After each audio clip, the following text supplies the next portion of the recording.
Imagine waking up tomorrow and discovering that everything protecting you from the outside world has vanished. No heating, no grocery stores, no medicine, no insulated jackets, no smartphones telling you whether a storm is coming. Just you, the cold air outside, and whatever you can carry with your own hands. How long do you think you would survive? A week? A month? Maybe less. Now, imagine living that way not for a few days but for your entire life. And not in the modern world, not in a city, not even in a farming village. Instead, imagine opening your eyes in Ice Age Europe around 50,000 years ago. The landscape around you is colder, harsher, and far less forgiving than anything most people experience today. Vast grasslands stretch toward the horizon. Winters seem endless. Food is never guaranteed. Every day demands effort, planning, and cooperation. And yet, this is where one of the most successful human relatives in history made their home, the Neanderthals. For more than 300,000 years, they survived conditions that would challenge most modern humans. They endured dramatic climate shifts, hunted enormous animals, cared for injured group members, and spread across huge regions of Europe and Western Asia. But when most people hear the word Neanderthal, they picture something very different. A crude cave dweller, a dim-witted brute, a primitive human barely capable of thought. That image has appeared in movies, cartoons, advertisements, and even school books for generations. The problem is that much of it may be wrong. In recent decades, archaeologists, geneticists, and anthropologists have uncovered a very different story, a story that suggests Neanderthals were not the failures of human evolution. In some ways, they were remarkably sophisticated survivors, and the more scientists learn about them, the more uncomfortable one question becomes. If you were born as a Neanderthal, would you actually struggle more than they did? Because surviving their world required skills, knowledge, and resilience that most of us have never needed to develop. So what was everyday life really like for a Neanderthal? Was it a constant battle against cold, hunger, and danger? Or have we misunderstood these ancient humans all along? To answer that question, you need to step into their world and experience life through their eyes. If you grew up watching movies or cartoons, you were probably taught a very simple story about Neanderthals. They were the rough version of us, the failed experiment, the human species that couldn't keep up. You might picture someone wrapped in animal skins, dragging a crude spear across a frozen landscape, living in a dark cave and struggling to survive from one day to the next. For decades, that image seemed obvious. After all, Neanderthals disappeared while our ancestors survived, and in history, the survivors usually get to write the story. But here's where things become interesting. The first Neanderthal fossils were discovered in the 19th century, during a time when many scientists believed human evolution looked like a ladder. Primitive species stood at the bottom. Modern humans stood at the top. When researchers examined the heavy brow ridges, broad noses, and powerful skeletons of Neanderthals, many assumed they were looking at a less advanced human, a biological dead end, a creature trapped somewhere between ape and human. The image spread quickly. It appeared in newspapers, books, museums. Eventually, it became part of popular culture. But science has a habit of challenging comfortable assumptions. As archaeologists uncovered more evidence, the old picture began to crack. Then it began to collapse. Researchers discovered that Neanderthals were making sophisticated stone tools long before many experts thought possible. They controlled fire. They organized hunting groups. They adapted to wildly changing climates. They cared for injured members of their communities. Some individuals survived severe injuries that would have made independent living nearly impossible. The only reasonable explanation is that other Neanderthals helped them, fed them, and protected them for years. That doesn't sound like a species lacking intelligence. It sounds surprisingly human. And the surprises kept coming. Scientists found evidence suggesting that Neanderthals may have decorated themselves with feathers and pigments. Some sites hint at symbolic behavior. Others suggest they understood their environment with remarkable sophistication. Then genetics delivered perhaps the biggest shock of all. When scientists analyzed ancient DNA, they discovered that Neanderthals were not completely separate from us.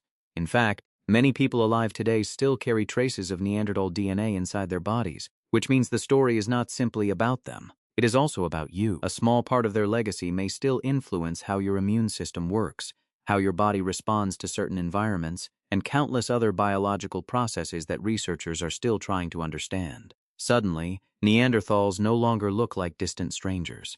They begin to look like relatives, but this creates a much bigger question. If Neanderthals were so capable, why did they need to be? Why did evolution shape such powerful bodies, such remarkable endurance, and such extraordinary survival skills in the first place? The answer lies in the world they inhabited. Because regardless of how intelligent, resourceful, or adaptable you were, one challenge dominated nearly every aspect of life: the cold, and not the kind of cold that sends you searching for a thicker jacket. The kind of cold that could decide whether an entire community survived the winter. To understand the lives of Neanderthals, you first have to understand the relentless environment that shaped them. Imagine stepping outside just after sunrise. The air burns your lungs. A freezing wind sweeps across the open landscape. The ground beneath your feet is hard, frozen, and covered with patches of snow that may remain for months. There are no walls separating you from the weather, no central heating, no weather forecast, no emergency shelter waiting a few miles away. This is the world that shaped the Neanderthals, and despite everything we know about their intelligence, their tools, and their resilience, one fact remains unavoidable: nature was stronger than any individual. The greatest challenge in Neanderthal life was not another human group. It was not a predator. It was not even hunting. It was staying alive in an environment that seemed determined to drain energy from your body every single day. To understand why this mattered so much, think about what happens when you feel cold today. You turn up the heat. You put on another layer. You step indoors. The problem disappears within minutes. For a Neanderthal, cold was not an inconvenience. It was a constant biological battle. Every hour your body had to produce enough heat to keep your organs functioning properly. Every calorie you consumed was precious fuel. Every decision carried consequences. Burn too much energy, you become weaker. You struggle to hunt, fail to hunt. Food becomes scarce. And once food becomes scarce during a cold season, an entire community can be pushed toward disaster. This created a survival equation that dominated nearly every aspect of Neanderthal life. To stay warm, you needed food. To get food, you needed strength. To maintain strength, you needed warmth. Each depended on the others. Break one link in the chain and everything became harder. But the environment presented another problem. The world around you was constantly changing. During the hundreds of thousands of years that Neanderthals existed, Europe experienced dramatic climate fluctuations. Temperatures rose and fell. Forests expanded and retreated. Open grasslands transformed into different ecosystems. Animal populations shifted across enormous distances. Imagine spending your entire life mastering one landscape, only to watch that landscape slowly transform into something unfamiliar. The animals you depended on might move elsewhere. The plants you recognized might become harder to find. Travel routes that worked for generations might suddenly become less useful. Adaptation was not optional. It was survival. And there was another challenge hidden inside all of this.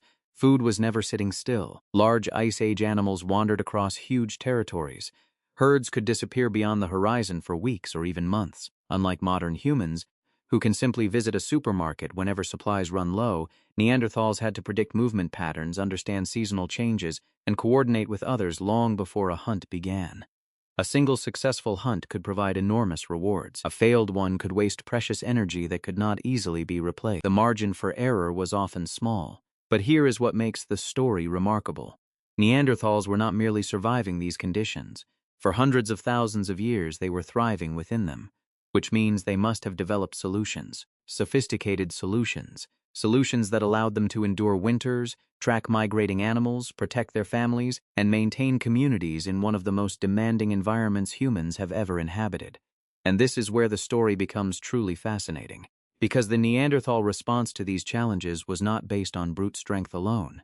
In fact, many of their greatest advantages came from something far more powerful: knowledge. Knowledge passed from one generation to the next.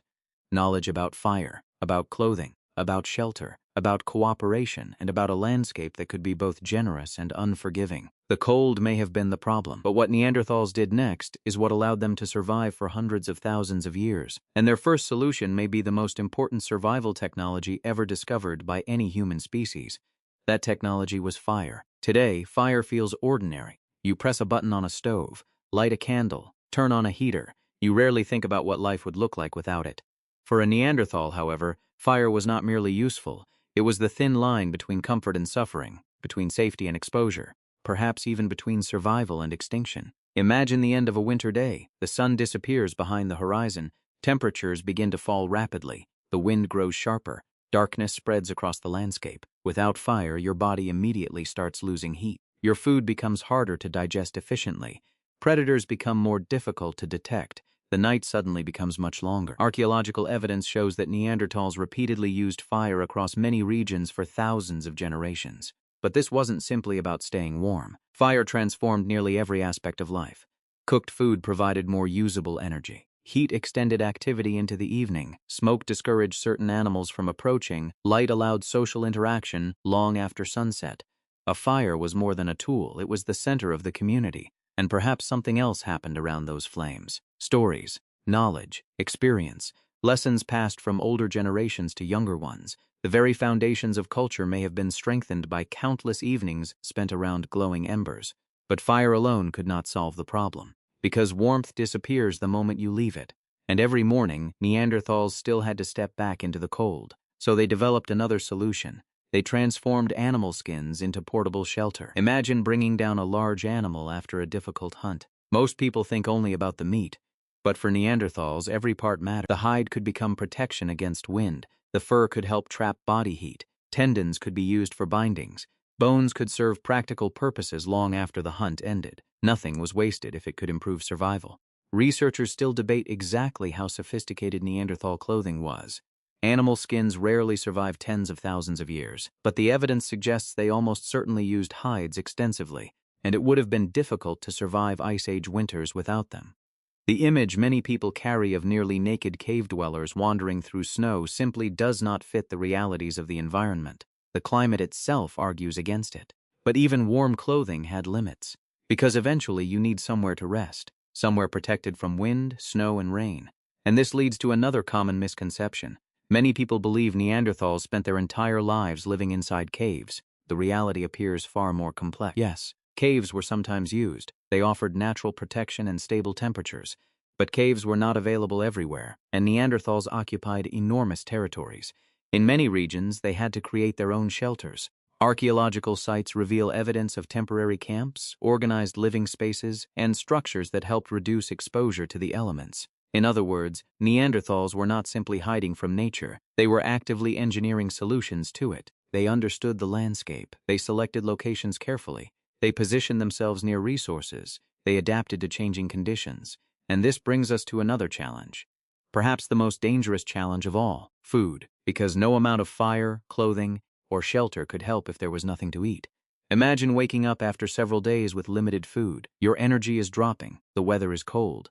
The next successful hunt is uncertain, and somewhere across the vast Ice Age plains, the animals you depend on may already be moving away. This is where Neanderthals revealed one of their greatest strengths: cooperative hunting. For years, researchers viewed them as simple scavengers, individuals wandering through the landscape searching for leftovers. But evidence tells a different story. Neanderthals regularly hunted large animals, not just small prey, massive prey, animals that outweighed a human many times over. Wild horses, ancient bison, giant deer, and occasionally even woolly rhinoceroses or mammoths. These were not animals you chased alone. These hunts required planning, communication, timing, trust. Every participant depended on the others. One mistake could cause the entire effort to fail. Yet successful hunts provided enormous rewards. Enough food to support families and communities. Enough resources to create clothing and tools.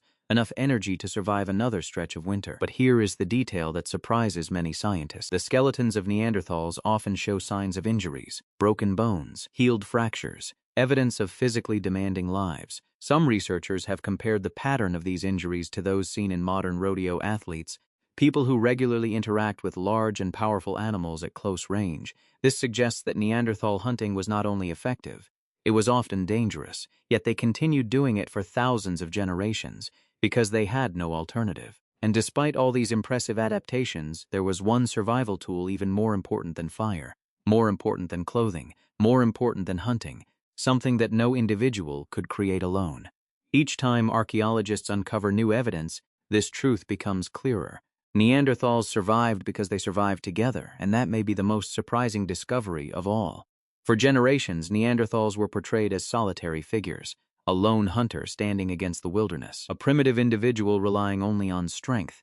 But the archaeological evidence paints a very different picture. The truth is that no human species survives for hundreds of thousands of years alone, not in the Ice Age, not in any age. Imagine injuring your leg during a hunt. You can no longer travel efficiently. You can no longer help chase prey. You can barely carry your own weight. In a purely individualistic world, your chances of survival would be slim. Yet archaeologists have discovered Neanderthal skeletons belonging to individuals who lived for years after suffering severe injuries. Some had damaged limbs, Others had serious physical limitations. One famous individual had multiple health problems that would have made daily life extremely difficult, and yet they survived. Not for days, not for weeks, for years. The conclusion is difficult to avoid. Someone helped them. Someone shared food. Someone offered protection. Someone invested valuable time and energy in keeping them alive. In other words, compassion may have been part of Neanderthal life. And if that's true, then one of the most important human traits did not suddenly appear with civilization. It may have roots stretching much deeper into our evolutionary past. But this raises another fascinating question. How did Neanderthals learn everything they needed to know? Because surviving in the Ice Age required far more than instinct. You had to recognize animal behavior, understand seasonal patterns, know where to find resources, identify dangers, master tools, remember migration routes, and pass that knowledge to the next generation. A child could not simply figure all of this out alone. Knowledge had to be taught, which means Neanderthal communities were likely living libraries of survival information. Every elder represented decades of accumulated experience. Every successful hunter carried lessons that younger members needed to learn. Every generation inherited knowledge gathered by those who came before. When you think about it, that process does not sound very different from modern education. The classroom was different, the lessons were different, but the principle was remarkably similar. Human survival has always depended on shared knowledge, and Neanderthals appear to have understood that. But there is another reason scientists have begun to view them differently. For a long time, people assumed Neanderthal technology barely changed because they lacked creativity. Yet recent discoveries suggest the situation may be far more complicated. Neanderthals created specialized stone tools adapted for different tasks. Some were designed for cutting, others for scraping hides, others for woodworking or processing animal remains. In some locations, evidence suggests they carefully selected particular types of stone and transported materials over significant distances. That requires planning, it requires foresight, and perhaps most importantly, it requires understanding cause and effect. A tool is not just a rock, a tool is an idea made physical, and every tool represents a solution to a problem, but the surprises do not end there. Some archaeological sites contain evidence that Neanderthals may have used pigments. Others suggest they collected unusual objects. There are indications that feathers from certain birds may have been valued for reasons unrelated to survival. Scientists continue debating exactly what these discoveries mean. Some interpretations remain controversial, but they hint at something intriguing. Neanderthals may have cared about more than food, shelter, and warmth. They may also have cared about appearance, identity, and symbolic expression. The same kinds of behaviors that humans display today. Because once basic survival becomes possible, something interesting happens. The mind begins looking beyond survival. It begins searching for meaning. And this leads us to one of the biggest misconceptions ever created about Neanderthals. The idea that they were unintelligent. Consider this for a moment. A species survives dramatic climate shifts, adapts to changing landscapes, masters fire, creates tools, organizes cooperative hunts, raises children, cares for injured community members, passes knowledge across generations, occupies vast territories for hundreds of thousands of years. Does that sound like failure, or does it sound like success? The more scientists investigate Neanderthals, the harder it becomes to view them as evolutionary losers. Instead, they begin to look like specialists, humans perfectly adapted to a particular world. A world of cold plains, shifting climates, and enormous challenges. And perhaps that is why their story feels so familiar. Because beneath the heavy brow ridges, powerful muscles, and ancient appearance, many of the behaviors that defined their lives still define ours. We cooperate, we teach, we care for one another, we share knowledge, we solve problems together. The tools have changed, the environments have changed, but the underlying strategy has remained remarkably similar. Yet there is one final twist to this story. Because despite all their adaptations, all their intelligence, and all their resilience, Neanderthals eventually disappeared. Or at least, that is what many people believe. The reality is far more complicated. And understanding what happened next may completely change the way you think about them. And that brings us to the final question. What really happened to the Neanderthals? For decades, the answer seemed simple: they disappeared. Modern humans arrived, Neanderthals lost. End of story. It sounds neat, it sounds dramatic, and it fits the way many people imagine history. But nature rarely follows simple stories. Imagine living in Europe around 45,000 years ago. For hundreds of thousands of years, your ancestors have adapted to this landscape. They know the migration routes, they understand the seasons, they have survived climate shifts that lasted longer than entire civilizations. Then something new appears, not a new predator, not a new climate, another type of human. Early modern humans begin expanding into regions already occupied by Neanderthals. For the first time, two different human species share parts of the same world. What happened next remains one of the most fascinating questions in human history. Some researchers believe competition played a role. Modern humans may have had larger social networks. They may have exchanged information across greater distances. They may have adapted more quickly to certain environmental changes. If so, even small advantages could accumulate over thousands of years. But that is only one possibility. Climate change may also have contributed. The environments Neanderthals depended on were constantly shifting. Animal populations moved. Habitats changed. Resources became less predictable. A species already living near the limits of survival might struggle when conditions changed rapidly. However, the story becomes even more interesting, because recent genetic discoveries revealed something extraordinary. Neanderthals did not simply vanish when modern humans arrived. The two groups met, and at least sometimes they had children together. Today, many people whose ancestry traces back to Europe, Asia, or other regions outside Africa still carry Neanderthal DNA. A small percentage, but enough to prove that these encounters happened. Think about what that means. Somewhere in the distant past, two human worlds met.